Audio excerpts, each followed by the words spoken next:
Éric Antoine dévoile les derniers mots par sa mère avant de mourir.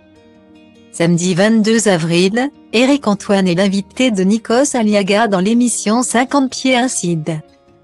Au cours de son entretien, dont un extrait a été dévoilé vendredi 21 avril sur Instagram, le magicien et humoriste a fait de tendres confidences au sujet de sa mère. Son humour décalé et ses tours de magie impressionnants ont fait de lui l'un des humoristes et magiciens les plus populaires de sa génération. À 46 ans, Éric Antoine multiplie les projets à la télévision et sur scène. Juré emblématique de l'émission La France a un incroyable talent. Le comédien est actuellement à l'affiche d'un nouveau spectacle étonnant, qui mélange magie et humour. Baptisé Grandis un peu. Dans ce one-man show présenté à la scène musicale, le plus sympathique et le plus grand des illusionnistes français, 2,07 m, se demande si l'enfant qu'il était serait fier de l'adulte qu'il est devenu.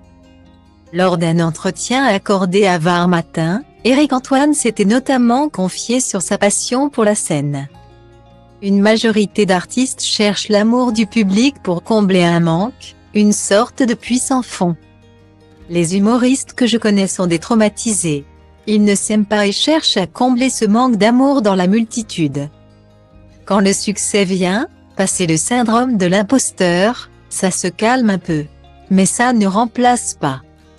Il faut aussi travailler sur soi sinon tu pars dans des crises de star, avait-il expliqué. Samedi 22 avril, Éric Antoine s'est confié au sujet de sa mère lors d'un entretien accordé à Nikos Aliaga dans 50 pieds Incide.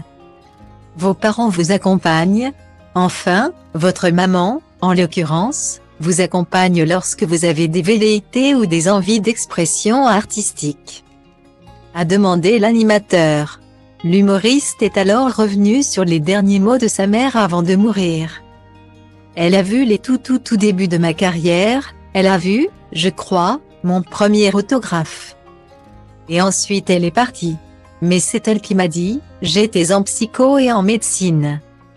Elle m'a dit va faire du théâtre. Et elle m'a présenté un prof de théâtre. J'ai vu son regard les premières fois où elle est venue me voir en spectacle.